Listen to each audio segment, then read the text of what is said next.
नमस्कार, मैं डॉक्टर शिवाकांत मिश्रा अपने YouTube चैनल श्री विद्या अकेडमी पर आपका स्वागत करता हूं। आज हम आपके साथ डिस्कशन करने जा रहे हैं संस्कृति और विकास। संस्कृति और विकास में क्या संबंध है, हम इसकी चर्चा करेंगे। तो संस्कृति और विकास का ये जो टॉपिक है, ये MPPSC के मेंस एग्जाम में सोशियोलॉजी की यूनिट 4 का एक टॉपिक है। टॉपिक है कल्चर एंड डेवलपमेंट, संस्कृति और विकास, और संस्कृति विकास में सहायक और बाधक। Culture as aid and impediment, ये हमारा टॉपिक है। तो संस्कृति कैसे सहायक है और कैसे बाधक होती है, हम इस पर चर्चा करेंगे। जिन चीजों की चर्चा करने जा रहे हैं, कंटेंट क्या है, हम कुछ एम्पेरिकल स्टडीज, आनुभविक अध्ययनों की बात करेंगे। तो कौन कौन से स्कॉलर्स हैं वो हम देखेंगे। संस्कृति, कल्चर एज एड, संस्कृति किस प्रकार से सहायक है। कल्चर एज इम्पेडिमेंट, संस्कृति किस प्रकार से बाधक है। इंपेरिकल स्टडीज, आनुभविक अध्ययन, विभिन्न विद्वानों ने क्या किया है, यानी कि संस्कृति और विकास के संबंध के ऊपर जो इंपेरिकल स्टडीज हुई हैं, हम उनकी बात भी करेंगे। और फिर impact of development on culture, ये अलग से एक टॉपिक थोड़ा सा हमने जोड़ा है, यानी कि संस्कृति और विकास, संस्कृति किस प्रकार से सहायक और बाधक है, ये तो है ही, हमने ये भी जोड़ दिया है impact of development on culture. जो विकास होता है वो संस्कृति को कैसे प्रभावित करता है, क्योंकि ये भी कभी पूछा जा सकता है, और इसलिए हमने इसको भी शामिल किया है। जो मेन स्कॉलर्स हैं हम जिनकी यहां पर चर्चा करने जा रहे हैं, Karl Marx, Max Weber, Gunnar Myrdal, Milton Singer, Yogendra Singh, LP Vidyarthi, टिम्बर्ग, SC Dubey. इन विद्वानों के द्वारा संस्कृति और विकास के ऊपर जो अध्ययन किए गए हैं, उनकी फाइंडिंग्स क्या हैं, हम वो चर्चा करेंगे आपसे। जब हम इस प्रकार की चर्चा करते हैं तो आपके आंसर की प्रभावशीलता और उसकी वैधता बढ़ जाती है और अच्छे अंक प्राप्त होते हैं जब हम उसमें एक्सपर्ट्स या सोशियोलॉजिस्ट के अध्ययनों की फाइंडिंग्स को शामिल करते हैं, जो कि हम करने जा रहे हैं। तो सबसे पहली बात, संस्कृति और विकास में संबंध क्या है।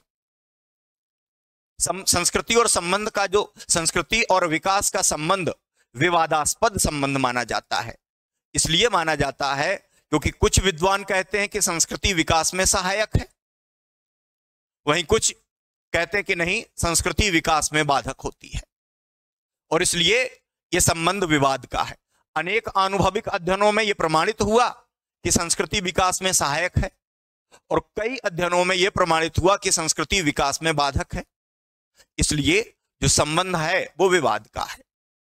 तो क्या है हम देखेंगे, लेकिन संबंध विकास की नीतियों की प्रकृति से निर्धारित होता है। विकास की नीति है क्या? अगर विकास की नीति संस्कृति के अनुकूल होगी, अकॉर्डिंग टू कल्चर होगी, तो विकास के उस कार्य में संस्कृति सहायक होगी, क्योंकि जनता वो विकास के कार्य में भागीदारी करेगी। क्यों करेगी? क्योंकि विकास की जो योजना कार्यक्रम है वो उनकी संस्कृति के अनुरूप है, और अनुरूप होने के कारण वे भागीदारी करेंगे, और जन भागीदारी से विकास का कार्यक्रम सफल हो जाता है। अगर विकास की नीति, विकास का कार्यक्रम संस्कृति के प्रतिकूल है, तो जन भागीदारी प्राप्त नहीं होगी, और विकास का कार्यक्रम बिना जन भागीदारी के संभव नहीं होता है। इसलिए संस्कृति और विकास का संबंध जो है वो विकास की नीतियों की प्रकृति से निर्धारित होता है, पॉलिसी से निर्धारित होगा। अगर हम आपको एक एग्जाम्पल दें इसी बात को लेकर के, एक ऐसा समाज है जो कि पूरी तरह से अहिंसक है और शाकाहारी है, वहां पर अगर आप कोई स्लेटर हाउस खोलते हैं, पशुओं का वध करने वाला कारखाना, और आप मांस के व्यापार कोई मांस के व्यापार का वहां पर एक कार्यक्रम शुरू करना चाहते हैं विकास के लिए, तो वो असफल हो जाएगा। अगर वहां पर आप जीव दया, पशुओं का पालन, लालन पालन, ऐसे कोई कार्यक्रम शुरू करेंगे तो वो सफल होंगे। इसी को कहते हैं कि संस्कृति विकास में ना सहायक है न बाधक है। विकास की नीति क्या है, कार्यक्रम क्या है, संस्कृति उसके अनुरूप सहायक या बाधक होती है। आगे बढ़ते हैं। तो सबसे पहली बात यह है कि संस्कृति विकास के लिए करती क्या है, संस्कृति की भूमिका, role of culture for the development है क्या। विकास का जो कार्यक्रम होता है वो बिना जन भागीदारी के संभव नहीं होता है, और जन भागीदारी सिर्फ त्वरित जन भागीदारी नहीं होती है। विकास की नीति बनाते समय आम जनता और नीति निर्माताओं के बीच भी संवाद होता है। तो विकास एक अकेले या दो चार व्यक्तियों के द्वारा किया जाने वाला कार्य नहीं है, वरन उसमें व्यापक जन भागीदारी होती है। और इस व्यापक जन भागीदारी को संभव बनाने के लिए व्यक्तियों के बीच संवाद अर्थात संचार होना आवश्यक है। संचार के दो साधन होते हैं, एक भाषा और दूसरा प्रतीक। तो संस्कृति भाषा और प्रतीकों का निर्माण करती है। क्या करती है? भाषा और प्रतीकों का निर्माण कर देती है। और संस्कृति के द्वारा भाषा और प्रतीकों का निर्माण करने से लोग अपने ज्ञान, अपने अनुभव, अपने विचारों से दूसरों को अवगत कराते हैं और दूसरों के विचार और अनुभव से स्वयं अवगत होते हैं। और इस प्रकार से चिंतनशीलता की इस सामूहिक प्रक्रिया से ही विकास की नीतियां और कार्यक्रमों का निर्माण होता है, और इसी के द्वारा उनका इंप्लीमेंटेशन अर्थात उनका क्रियान्वयन होता है, और तब जाकर के विकास का कार्य सफल होता है। इसलिए संस्कृति ने हमें भाषा और प्रतीक दिए, जिनके द्वारा हमने ज्ञान और अनुभव की साझेदारी की, और उसी से फिर हमने विकास को संभव बनाया। और यह पहली चीज हो जाती है। संस्कृति तकनीक का विकास करती है। डेवलपमेंट ऑफ द टेक्नोलॉजी कैसे होता है? संस्कृति में एक चीज होती है जिसको हम कहते हैं ज्ञान, नॉलेज। अगर आप ईबी टेलर की परिभाषा को देखेंगे तो टेलर ने सबसे पहले जो चीज बताई है क्या होता है संस्कृति में, उन्होंने कहा कि ज्ञान होता है। तो जो संस्कृति में जो वैज्ञानिक ज्ञान होता है, साइंटिफिक नॉलेज होता है, उस वैज्ञानिक ज्ञान के जो सिद्धांत होते हैं, वैज्ञानिक सिद्धांत, साइंटिफिक थ्योरीज के आधार पर तकनीक का विकास होता है। और तकनीक के प्रयोग से प्राकृतिक संसाधनों का दोहन होता है, और प्राकृतिक संसाधनों का दोहन करके हम भौतिक विकास करते हैं। अगर तकनीक ना होती तो क्या हम पृथ्वी से तेल निकाल सकते थे, गैस निकाल सकते थे, कोयला निकाल सकते थे? क्या हम अंतरिक्ष में पहुंच सकते थे? क्या हम सैटेलाइट्स लॉन्च कर सकते थे? नहीं कर सकते थे। और इस प्रकार से तकनीक के द्वारा विकास होता है, और विकास के लिए तकनीक का निर्माण कौन करता है? संस्कृति के ज्ञान के द्वारा होता है। और इस प्रकार से संस्कृति विकास के लिए आधारभूत है, अपने ज्ञान के कारण, अपने विज्ञान के कारण और अपनी तकनीक के कारण। संस्कृति विकास की सीमाओं का निर्धारण करती है। Culture determines the limits of the development. विकास कितना होगा? ध्यान देने की बात है कि विकास का आशय सिर्फ आर्थिक विकास मात्र से नहीं है। विकास एक मल्टी डायमेंशनल अर्थात बहुआयामी या बहुपक्षीय प्रक्रिया है, जिसमें आर्थिक विकास भी होता है, राजनीतिक विकास भी होता है, सामाजिक विकास भी होता है, अनेक प्रकार का शैक्षिक विकास भी होता है, अनेक प्रकार का विकास शामिल होता है समाज शास्त्र के अंदर, जिसे हम विकास कहते हैं। तो विकास की सीमाओं का निर्धारण कर देती है संस्कृति। अगर हम सामाजिक विकास की बात करें, कभी हमारे यहां पर जातिगत व्यवहार बहुत ही कठोर हुआ करता था। जाति के बाहर हम विवाह नहीं कर सकते थे। फिर हमारी राजनीतिक संस्थाओं ने अर्थात संस्कृति ने प्रतिबंधों को शिथिल किया, अनुमति प्रदान की कि जाति के बाहर विवाह कर सकते हो। विभिन्न धर्मों में भी विवाह हो सकता है। फिर उन्होंने कहा कि गोत्र के अंदर भी विवाह हो सकते हो, गोत्र का कोई बंधन नहीं है। अर्थात विवाह कहां हो सकता है, विवाह साथी की प्राप्ति कहां से हो सकती है, यह हमारी संस्कृति ने क्या किया, उसको परिवर्तित किया। लेकिन संस्कृति ने तय कर दिया सीमा, विकास की सीमाओं का निर्धारण किया। संस्कृति ने कह दिया कि अगर आप हिंदू हैं तो चचेरे और मौसेरे भाई बहनों में विवाह नहीं हो सकता है। अर्थात बहुत सामाजिक विकास कितना होगा, उसकी सीमा क्या होगी, यह संस्कृति से तय हो जाती है। इसी प्रकार से संस्कृति का स्वरूप विकास को निर्धारित करता है। Nature of culture determines the development. संस्कृति का स्वरूप अर्थात उसकी प्रकृति क्या है। दो प्रकार की संस्कृतियां हो सकती हैं। एक संस्कृति को हम कहते हैं भौतिकवादी संस्कृति, मटेरियलिस्टिक कल्चर, और दूसरा होता है नॉन मटेरियल यानी कि आध्यात्मिक प्रकृति का कल्चर, स्पिरिचुअल नेचर के कल्चर। अगर भौतिकवादी संस्कृति होगी जिसमें व्यक्तिवाद, उपभोक्तावाद और भोगवाद को बढ़ावा दिया जाता है, प्रमोट किया जाता है, तो वहां पर भौतिक विकास खूब होता है। उदाहरण के लिए हम यूरोप की संस्कृति की बात करते हैं। अगर संस्कृति आध्यात्मिक प्रकृति की है, जहां पर मोक्ष, धार्मिक ज्ञान, स्वर्ग, ईश्वरीय ज्ञान, ये सब चीजें, त्याग, इन्हीं सब चीजों को महत्व दिया जाता है, तो फिर वहां पर भौतिक विकास की संभावनाएं नहीं होती हैं। अर्थात संस्कृति का रूप निर्धारित करता है संस्कृति के आर्थिक विकास को, भौतिक विकास को। अब संस्कृति किस प्रकार से विकास में सहायक है, इसको लेकर के हम कुछ एम्पेरिकल स्टडीज की बात करेंगे। कुछ रिसर्च स्कॉलर्स ने, जो कि प्रोमिनेंट रिसर्चर्स हैं, सोशोलॉजिस्ट हैं, उनकी फाइंडिंग्स क्या हैं, हम उनकी चर्चा करेंगे, उनके निष्कर्ष क्या थे। देखिए, मिल्टन सिंगर ने चेन्नई के उद्यमियों के विकास की सफलता और संयुक्त परिवार की संस्कृति का अध्ययन किया। कहां? चेन्नई में। उन्होंने पाया कि चेन्नई में जो उद्यमियों ने विकास किया और जो औद्योगिकरण किया, उसका कारण उनकी संयुक्त परिवार की संस्कृति है। संयुक्त परिवार की संस्कृति के परिणाम स्वरूप उन्होंने अपना आर्थिक विकास किया। वहां के जो एंटरप्रेन्योर हुआ करते थे, उन्होंने संयुक्त परिवार की संस्कृति से लाभान्वित होकर के वो विकास किया। यानी संयुक्त परिवार की संस्कृति इसमें सहायक है। कैसे है, हम इकट्ठा आगे चल करके अभी बताते हैं। इसी प्रकार से टिम्बर्ग ने मारवाड़ी समाज के औद्योगिकरण व उद्यमिता की सफलता का अध्ययन किया। दक्षिण भारत के चेट्टियार और पश्चिमी भारत के पारसियों की आर्थिक सफलता और संयुक्त परिवार की संस्कृति का अध्ययन किसने किया? टिम्बर्ग ने किया। और टिम्बर्ग महोदय ने यह जाना कि किस प्रकार से संयुक्त परिवार की संस्कृति ने इसमें सहायता प्रदान की। इसी प्रकार की स्टडी प्रोफेसर योगेंद्र सिंह ने भी की। योगेंद्र सिंह की चर्चा थोड़ी सी बाद में। अब इन लोगों ने क्या कहा? आपको औद्योगिक विकास के लिए दो चीजों की आवश्यकता होती है उद्योग के लिए। एक पूंजी, पैसा चाहिए।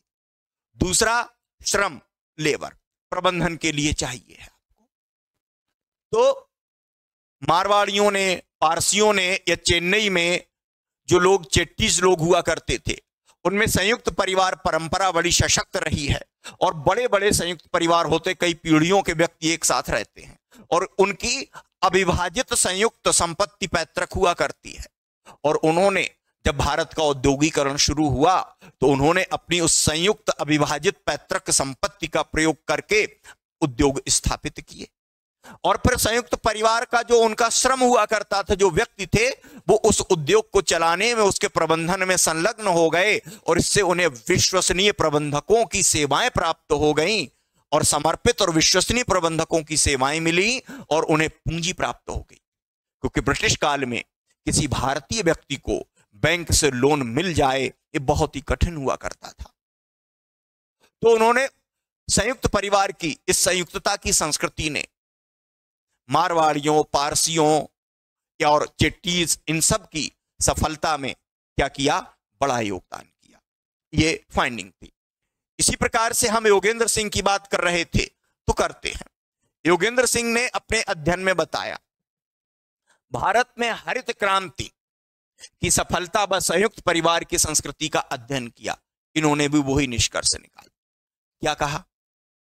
कि जब हरित क्रांति हुई तो मध्य स्तर की भूस्वामी जातियां, जिनका वो नाम भी बताते हैं, जिनमें उन्होंने अध्ययन किया, उन्होंने कहा कि कुर्मी हुआ करते हैं, यादव हुआ करते हैं, पाटीदार हुआ करते हैं, या जाट हुआ करते हैं। दक्षिण में कम्मा हैं, अंबा लाकरेर हैं, रेड्डी हैं, ये सब भूस्वामी जातियां, इनके पास पारंपरिक रूप से काफी जमीनें हुआ करती थी। इनमें भी संयुक्त परिवार थे।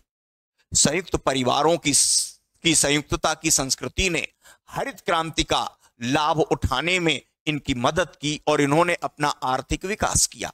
कैसे? यहां भी वही चीज थी। हरित क्रांति का लाभ लेने के लिए एक तो पूंजी चाहिए। पूंजी का मतलब क्या हुआ? कहां से आएगी पूंजी? तो संयुक्त संपत्ति हुआ करती थी, उसके द्वारा इन्होंने ट्यूबवेल्स, कुएं, मोटरें खरीदी, बिजली के, है ना, डीजल पंप खरीदे। इसी के द्वारा इन्होंने रासायनिक कीटनाशक, रासायनिक उर्वरक, केमिकल फर्टिलाइजर, केमिकल, है ना, पेस्टिसाइड्स खरीदे। और फिर इसके द्वारा इन्होंने काम कर, यानी कि उत्पादकता बढ़ा ली, कई गुना उत्पादकता बढ़ गई, 1 से 3 फसलें लेने लगे। और संयुक्त परिवार के सभी सदस्यों ने मिलकर के अपने खेतों पर श्रम किया और जिसके द्वारा ये आर्थिक रूप से अचानक क्या हो जाते हैं? समृद्ध हो जाते हैं। फिर योगेंद्र सिंह के अनुसार इन्होंने शिक्षा प्राप्त की, इनमें जागरूकता आई और फिर इन्होंने भारत की राजनीति में सक्रिय भागीदारी लेना शुरू किया और आज वो भारत की संसद में और राज्य के विधानमंडलों में सबसे प्रभावी समूह माने जाते हैं। तमाम राज्यों के मुख्यमंत्री आज इन्हीं भूस्वामी जातियों से आया करते हैं। हमारे प्रधानमंत्री भी इसी प्रकार की एक ओबीसी जाति से आते हैं। ऐसे ही देवेगौड़ा, वो भी एक कृषक जाति से आते थे। आपने चौधरी चरण सिंह का नाम सुना होगा, वो कहां तक पहुंचे? प्रधानमंत्री तक का पद उन्होंने प्राप्त किया। ये सब संभव हुआ कैसे? इसी के कारण। और इस प्रकार से संयुक्त परिवारों की संयुक्तता की संस्कृति ने आर्थिक विकास में सहायता प्रदान की है। ये इन तमाम एम्पेरिकल स्टडीज से हमको पता चलता है। अगर हम एक बात और देखते हैं, वर्तमान संस्कृति की विकसित तकनीक द्वारा भौगोलिक निश्चयवाद को गलत प्रमाणित किया जा रहा है। भौगोलिक निश्चयवाद यानी कि ज्योग्राफिकल डिटर्मिनिज्म, यानी कि भौगोलिक सीमाएं, भौगोलिक परिस्थितियां ये निर्धारित कर देती हैं कि विकास होगा कि नहीं होगा। अगर कहीं पर रेगिस्तान है और कोई जल स्रोत नहीं है, कोई दूसरे संसाधन नहीं है, तो वहां विकास नहीं हो सकता है। लेकिन अगर हम देखें तो वर्तमान समय की विकसित तकनीक ने इसे गलत प्रमाणित कर दिया है। आप देखिए यूएई, यूनाइटेड अरब अमीरात, वहां पर उन्होंने समुद्र के अंदर एक पाम आइलैंड डेवलप कर दिया और पूरी दुनिया का एक नक्शा बना करके आइलैंड्स का डेवलप किया और वो बेच रहे हैं, उससे काफी पैसा मिल रहा है। ये कैसे संभव हुआ? तकनीक के कारण हुआ। हमारे भारत में थार के रेगिस्तान में, राजस्थान में इंदिरा गांधी नहर के द्वारा सिंचाई हो रही है, समृद्धि आ गई है, इकोसिस्टम बदल रहा है। कैसे हुआ? तकनीक के द्वारा। तकनीक का संबंध किससे है? ज्ञान से है। और ज्ञान क्या है? संस्कृति का अंग हुआ करता है। और इस प्रकार से संस्कृति यहां पर विकास में क्या है? सहायक है। और भौगोलिक निश्चयवाद, ज्योग्राफिकल डिटर्मिनिज्म को भी संस्कृति ने गलत प्रमाणित किया है। ये सारी चीजें जो हमने आपको बताई, ये संस्कृति विकास में सहायक है। Culture as aid in development. अब हम दूसरे पक्ष की बात करते हैं, संस्कृति विकास में बाधक, culture as impediment in the development. तो संस्कृति विकास में बाधक है। कैसे है विकास में बाधक? पहली बात यह होती, कहा जाता है कि संस्कृति में जो परंपराएं होती हैं वो स्टेबिलिटी, स्थायित्व पर जोर देती हैं। संस्कृति कहती है चीजों को मत बदलो, अनिष्ट हो जाएगा, हमारी पहचान नष्ट हो जाएगी और इसलिए विकास नहीं होता है। तो इसलिए यह विकास में बाधक हुआ करती है। गुन्नार मिर्डल की एक पुस्तक है एशियन ड्रामा। इन्होंने संस्कृति को एशियाई राष्ट्रों के विकास में एशियाई राष्ट्रों की संस्कृति को बाधक माना। पुस्तक का नाम एशियन ड्रामा। अर्थात उन्होंने कहा कि एशियाई राष्ट्रों की जो संस्कृति है, यहां पर धर्म का बहुत अधिक प्रभाव हुआ करता है। त्याग, तपस्या, धार्मिक ज्ञान, मोक्ष, निर्वाण, यही जीवन के लक्ष्य हुआ करते हैं। यहां पर विकास करना, व्यक्तिवादी बनना, उपभोग करना, इन सब चीजों को जीवन के अंतिम लक्ष्य मोक्ष में बाधा माना जाता है और इसलिए इन राष्ट्रों में आर्थिक विकास नहीं हो रहा है। उन्होंने कहा कि एशियाई राष्ट्र यूरोपीय राष्ट्रों के आधार पर उनके अनुसार उनकी नकल करते हुए आधुनिक प्रकृति का औद्योगिक विकास करना चाहते हैं, मगर इनके विकास के प्रयास सफल नहीं हो रहे हैं। क्यों नहीं हो रहे हैं? क्योंकि इनकी संस्कृति इसमें बाधक है। और इसलिए उन्होंने विकास के जो प्रयास हो रहे हैं उन्हीं को उन्होंने ड्रामेबाजी नाम दिया था। और इसलिए किताब का नाम क्या था? Asian drama. विकास नहीं होगा इन देशों का संस्कृति के कारण, इन्होंने कह दिया। इसी प्रकार से प्रोफेसर ललिता प्रसाद विद्यार्थी, एलपी विद्यार्थी ने ये छोटा नागपुर की जनजातीय क्षेत्र में इन्होंने बहुत अध्ययन किया हुआ है। इन्होंने बताया कि छोटा नागपुर की जनजातीय संस्कृति उन्हें विकास के लिए प्रेरित नहीं करती और इसलिए सरकार के द्वारा किए जा रहे विकास के तमाम प्रयास असफल हो रहे। इसी प्रकार से मैक्स वेबर ने भी कह दिया, भारत और चीन में हिंदू, बौद्ध और कन्फ्यूशियस धर्मों का प्रभाव है। इनमें त्याग, तपस्या, मोक्ष, धार्मिक ज्ञान को महत्व दिया जाता है और यहां पर भौतिक विकास, व्यक्तिवाद, भोगवाद को अनुचित माना जाता है, इसलिए इन राष्ट्रों का विकास नहीं होगा। लेकिन इनकी ये बात गलत प्रमाणित हुई थी आगे चलकर। और भी हम देखते हैं, वेरियर एल्विन का बहुत अच्छी स्टडी है। वेरियर एल्विन ने कहा कि बैगा विकसित नहीं होना चाहते। शिवाकांत मिश्रा की 2004 की स्टडी में भी यह प्रमाणित हुआ कि बैगा कहते हैं कि हमें विकसित नहीं होना है। क्यों नहीं होना? क्योंकि हमारे आदि पुरुष नंगा बैगा, देखिए कुछ किताबों में उसके लिए नागा बैगा लिखा जाता है, लोग नागा बैगा बोलते हैं, नागा बैगा नहीं, नंगा बैगा है। लंबे समय तक मैंने वहां पर स्टडी किया, 5 साल स्टडी किया है बैगाओं के ऊपर, एमफिल और पीएचडी में। तो नंगा बैगा लंगोटी लगाते थे और उनका निर्देश है अपने पुत्रों के लिए कि तुम्हें भी लंगोटी ही लगाना है, और इसलिए वो विकसित नहीं होना चाहते। दूसरी चीज, बैगाओं में विकास में बहुत बड़ी बाधा है जिसको हम कहते हैं वेवार। वेवार एक स्थानांतरित कृषि है, शिफ्टिंग कल्टीवेशन है। वो शिफ्टिंग कल्टीवेशन को छोड़ना नहीं चाहते और उस शिफ्टिंग कल्टीवेशन में उत्पादन बहुत कम होता, बहुत अधिक श्रम होता है। छोड़ना क्यों नहीं चाहते हैं? एल्विन के अनुसार सांस्कृतिक कारक उत्तरदायी है।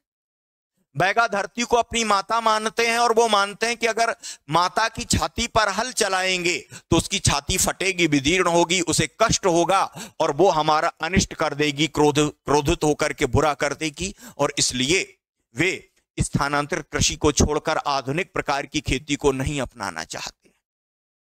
और इस प्रकार से संस्कृति यहां भी क्या है? बाधक हुआ करती है। इसी प्रकार से संस्कृति की मान्यताओं के कारणों से अगर हम देखें, खाड़ी के देशों में सामाजिक विकास नहीं हुआ है, आर्थिक विकास खूब हुआ। मतलब उन्होंने आर्थिक तरक्की की है, बहुत समृद्ध हैं आर्थिक रूप से खाड़ी के देश, लेकिन सामाजिक विकास, क्योंकि हमने बताया आपको पहले ही, समाज शास्त्र में विकास बहुआयामी है, मल्टी डायमेंशनल है, जिसमें आर्थिक विकास तो है ही, उसी के साथ सामाजिक, राजनीतिक, शैक्षिक सभी प्रकार का विकास है। और खाड़ी के देशों में सिर्फ आर्थिक विकास हुआ है, सामाजिक विकास नहीं हुआ है। वहां पर अगर हम देखें तो महिलाओं के लिए समानता का अधिकार नहीं है, पर्दा प्रथा हुआ करती है, भोग की वस्तु है महिला। इसी प्रकार से वहां पर लोकतंत्र नहीं है, सभी व्यक्तियों को अपने धार्मिक प्रथाओं, परंपराओं, धार्मिक उत्सवों को सार्वजनिक रूप से मनाने की अनुमति नहीं है। तो वहां सिर्फ आर्थिक विकास हुआ, सामाजिक विकास नहीं हुआ। क्यों? क्योंकि उनकी जो धार्मिक संस्कृति है वो अपने धर्म को ही प्रमुखता और उसी को एकमात्र अंतिम सत्य मानती है, और महिलाओं को वो पुरुषों के बराबर नहीं मानती है। उनकी संस्कृति उन्हें निर्देश देती है कि महिलाओं को पर्दे में रखो, स्वतंत्र मत करिए। इसलिए वहां पर सिर्फ आर्थिक विकास हुआ है, सामाजिक विकास नहीं होता है, और इस प्रकार से विकास बाधक हुआ करता है। यह रहा विकास के, संस्कृति विकास में बाधक है। यहां पर भी हमने वेरियर एल्विन का एक आपको इंपेरिकल स्टडी की फाइंडिंग दी। हर जगह यह लिखना जरूरी होता है अच्छे अंकों को प्राप्त करने के लिए, और मेरी आदत है कि मैं अपने छात्रों को हमेशा ये बताता हूं। और मैं क्यों बताता हूं? क्योंकि मैं जिस यूनिवर्सिटी से डॉक्टर हरि सिंह गौरव विश्वविद्यालय सागर से पढ़ा हूं, वहां का टॉपर हूं, हमारे प्रोफेसर यहाँ का सिलेबस बनाते हैं, कॉपियां चेक करने आते हैं और वो बताते हैं किस तरीके से लिखने से अच्छे अंक प्राप्त होते हैं। इसलिए मैं इन चीजों को शामिल करता हूं। संस्कृति के ऊपर विकास का क्या प्रभाव है? अभी तो हमने देखा संस्कृति विकास में सहायक और बाधक, संस्कृति का प्रभाव। अब हम विकास का प्रभाव संस्कृति पर क्या होगा, यह भी परीक्षा में पूछा जा सकता है, इसलिए मैं इस पर चर्चा करने जा रहा हूं। क्या है? भौतिक विकास का प्रभाव संस्कृति के विकास पर पड़ता है। अर्थात जब आपने अच्छी तकनीक का प्रयोग करना शुरू किया, आपके पास खूब उत्पादन हुआ, आपके पास आर्थिक संसाधन पर्याप्त यानी कि आप आर्थिक रूप से विकसित हो गए, समय है आपके पास, पैसा है, आप खर्च कर सकते हो, तब बचे हुए समय का, श्रम का और धन का प्रयोग लोग संस्कृति के दूसरे पक्षों के विकास में करते हैं। जैसे हम कहें आध्यात्मिकता का विकास करते हैं, साहित्य का विकास करते हैं, विभिन्न प्रकार की कलाओं का विकास किया जाता है। किसमें, कब, क्यों किया जाता है, कब किया जाता है?